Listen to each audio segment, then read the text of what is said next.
Belum pernah melihat wanita yang jahat seperti ini. Hanya dengan satu tamparan, semua 4 pelayan dirobohkan. Setiap hari, jika dia tidak harus memukul orang, dia akan menyeret orang di sebelahnya untuk memukul. Dia bernama Karakade. Orang tuanya sudah meninggal semuanya. Jadi dia ke rumah tunangannya adalah Deh. Melihat wajah ganteng dan penampilan dingin Deh, dia sangat puas hati. Tapi tunangannya tidak ingin menatapnya bahkan sekali. Untuk menarik perhatian, dia segera memberitahu calon ibu mertuanya bahwa ibu mertua bahkan lebih tua dari yang dia bayangkan. Suasana segera berubah menjadi menekankan. Oleh karena itu, Deh sudah melihatnya dengan mata benci. Orang-orang di sekitar sangat kejut. Kenapa punya menantu yang lancang seperti ini? Sedangkan dia hanya tenggelam di dalam penampilan Deh. Tapi tidak menyadari bahwa baik ibunya mertua maupun tunangannya sangat bencinya. Hari-hari kemudian dia dengan diam-diam menatap Deh. Bahkan berkata dengan pelayan bahwa Deh sangat ganteng. Nanti, bahkan jika ada wanita yang ingin membawanya pergi, dia akan memberitahu orang itu ingin menjadi menantu, maka wajib mempelajari pekerjaan rumah tangga wanita. Belajar bikin ibu rumah tangga. Membuat kerajinan seperti membuat karangan bunga. Tapi dia tidak belajar apa-apa. Juga menggunakan alasan bahwa makanannya berbau alergi dengan bunga.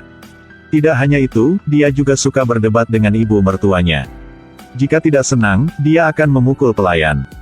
Bahkan pelayan dekat ibu mertua tidak melewati. Tindakan-tindakan ini membuat ibunya mertua semakin bencinya. Karakade bahkan menyatakan posisi menantunya di rumah ini. Karena dia dan Deh telah bertunangan satu sama lain oleh 2 ayah sejak kecil. Tapi Deh tidak pernah berpikir untuk menikahi Karakade. Karena di hatinya sudah memiliki seorang gadis lain. Pada sesuatu hari, seorang gadis yang cantik bernama Junwat datang untuk bermain. Istri rumah ini sangat suka gadis ini. Bahkan Deh juga tersenyum ketika melihat gadis ini. Saat dia pulang, Deh juga pergi keluar untuk menjenguknya sebentar. Karakade tiba-tiba cemburu. Bahkan dia melemparkan sebuah pinang ke kepala Junwat. Junwat sangat marah segera pergi. Kemudian Deh sudah panggil Karakade datang. Karena dia ingin mendapatkan keadilan untuk Junwat. Tapi Karakade menangis sambil mengatakan itu bukan salahnya. Deh juga tidak ada cara. Ketika kembali tempat, Karakade ambil pelayannya untuk melampiaskan amarahnya. Rencanakan bagaimana menyingkirkan Junwat. Pin, kamu masih nunggu apa? Nunggu aku pukulmu kan? Seorang gadis dengan penampilan cantik. Tapi itu dalam tahap ketika tidak ada yang mau menikahnya. Setiap hari dia bertanya-tanya mengapa tidak ada yang mau menikahinya. Sebelumnya, hari apapun dia juga memukul pelayan. Tapi dia juga memiliki sisi yang kelembutan. Tapi hanya dengan satu orang, Deh, tunangannya. Hanya melihat, dia akan tersenyum sendirinya. Tapi Deh sangat bencinya. Bahkan ayahnya selalu mendesak. Bahkan jika dia dipukuli sampai mati, dia tidak akan menikah. Jadi dia memilih untuk memperpanjang waktu. Karena membiarkan Karakade memadamkan harapan itu. Dia bahkan sengaja melirik Nona Junwat. Karakade merasa suasana yang bahaya ini. Jadi memutuskan untuk tidak membiarkan Junwat merampok tunangannya. Lalu dia segera memakai riasan cantik. Lihat pesona menariknya di cermin. Pelayan Pin di sebelah dengan berani memohon kepada pemiliknya untuk tidak berbuat buruk. Setelah dia selesai berbicara, dia ditampar. Pelayan bernama Yam malang tanpa melakukan apa-apa. Tapi masih dipukul seperti Pin. Keduanya mengikuti rencana Karakade untuk pergi mencari mangsa. Dan tujuan hari ini adalah Nona Junwat sedang duduk di kapal. Jadi dia mengirim Pin untuk menyelam ke dalam air untuk membalikkan kapal. Membuat Nona Junwat tidak ada jalan untuk hidup lagi. Pada malam, Karakade ingin menanyakan bagaimana situasinya. Tapi penampilan licik mereka tertangkap oleh Deh. Ketika ditanya apa yang harus dilakukan di tepi sungai, Karakade segera menggunakan toilet sebagai alasan untuk menipu Deh. Kemudian, pelayan-pelayan di rumah mulai menyebar berita. Kapal Nona Junwat tenggelam. Tapi untungnya orang mati adalah pelayan Junwat. Junwat diselamatkan ke darat oleh para pelayan lainnya. Di pihak lain, Karakade tahu bahwa rencana sudah gagal. Nona Junwat masih belum mati. Dia mulai marah. Dia sangat benci Nona Junwat. Rupanya sudah diketahui bahwa dia adalah tunangan Deh. Tapi masih ke istana ini untuk bercinta dengan mata satu sama lain. Tapi tidak peduli seberapa jahatnya, kedua pelayan itu tetap setia. Ketika tahu Nona Junwat bermasalah, Deh langsung curiga itu perbuatan Karakade. Karena tidak ada yang lebih jahat di istana ini selain dia. Malam itu, pemilik istana bersama istrinya sudah panggil Karakade keluar. Pelayan itu tidak mengatakan apa-apa dan ditendang oleh Karakade. Kebesokan hari, seluruh rumah sedang menunggu Karakade bangun. Hendak bertanya padanya apakah dia yang melakukannya. Sudah sampai siang, Karakade buru muncul. Menghadapi pertanyaan pemilik istana tentang apa yang terjadi kemarin, Karakade mulai berakting lagi. Berkata bahwa dirinya kurang tahu apa yang terjadi. Bahkan mulai berpura-pura bodoh. Karena tindakan ini, Deh semakin membencinya. Dia pergi ke ayahnya dan mengatakan bahwa tadi malam Karakade diam-diam melakukan sesuatu di tepi sungai tadi malam. Tindakan ini sangat mencurigakan. Karena untuk memeriksa apakah itu benar-benar dia yang melakukannya atau tidak, istri pemilik istana sudah bersaran gunakan sihir Kritsanakari.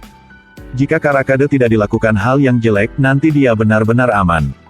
Jika kebenaran adalah dia bikin, nanti dia akan meninggal. Di tubuh Karakade tiba-tiba muncul api-api.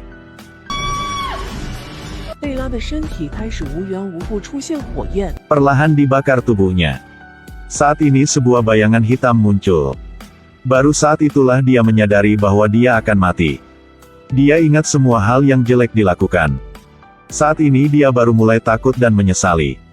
Melihat keluar wihara di luar jendela, dia berdoa agar dia bisa hidup kembali. Kamu akan melakukan banyak hal yang baik untuk menebus kesalahannya. Adegan ini memindah ke masa depan 300 tahun kemudian. Mahasiswa arkeologi Kadesuran mengalami kecelakaan dalam perjalanan pulang. Jiwanya sudah pergi ke spasial aneh. Saat ini ada jiwa yang lain terbang datang. Dia ialah Karakade. Dia minta Kadesurang bantunya. Menggunakan tubuhnya untuk menebus kesalahan yang dia buat. Belum menunggu Kadesurang setuju, lalu utusan neraka mengambil Karakade. Di pihak lain, dua pelayan sudah menangis sampai tanpa suara. Letakkan tangan di depan hidungnya untuk melihat apakah dia masih bernafas. Pasti bahwa pemilik mereka sudah mati. Saat ini tiba-tiba sebuah binatang jatuh. Karakade sudah bangun lagi. Dua pelayan sangat takut. Teriakan sudah menarik perhatian Deh. Memegang lampu masuk dalam kamar. Karakade sekarang benar-benar adalah Kadesurang. Dia berpikir bahwa dirinya sedang bermimpi. Melihat pria impiannya ganteng seperti ini, gairahnya untuk pria mulai muncul lagi. Mengikuti Deh keluar kamar. Lihat ekspresi terkejut orang-orang di luar. Hanya pemilik istana sedang tersenyum. Dia sekali lagi berpikir ini adalah mimpi. Jadi dia ingin bangun sendiri. Dengan ceroboh, dia jatuh ke pangkuan Deh. Dia sangat takut sehingga dia berlari keluar. Melihat wajah-wajah yang asing, dia segera pingsan. Setelah itu, semua orang di istana mulai berdiskusi apakah dia dirasuki hantu. Kebesokan hari, Kadesurang bangun. Melihat adegan-adegan aneh.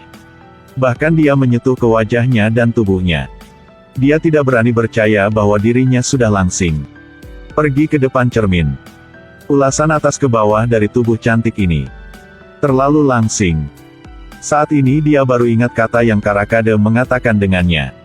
Memberitahu Kadesurang untuk menggunakan tubuhnya untuk perbuatan baik. Juga adalah misinya saat dia masih di sini. Saat ini dia baru menemukan bahwa dirinya sudah melalui udara. Dia gunakan tangannya untuk mencubitnya. Setelah menjelaskan bahwa ini benar, dia mulai sombong lagi. Dua pelayan di sebelah. Bahkan lebih pasti Karakade di depannya dirasuki hantu.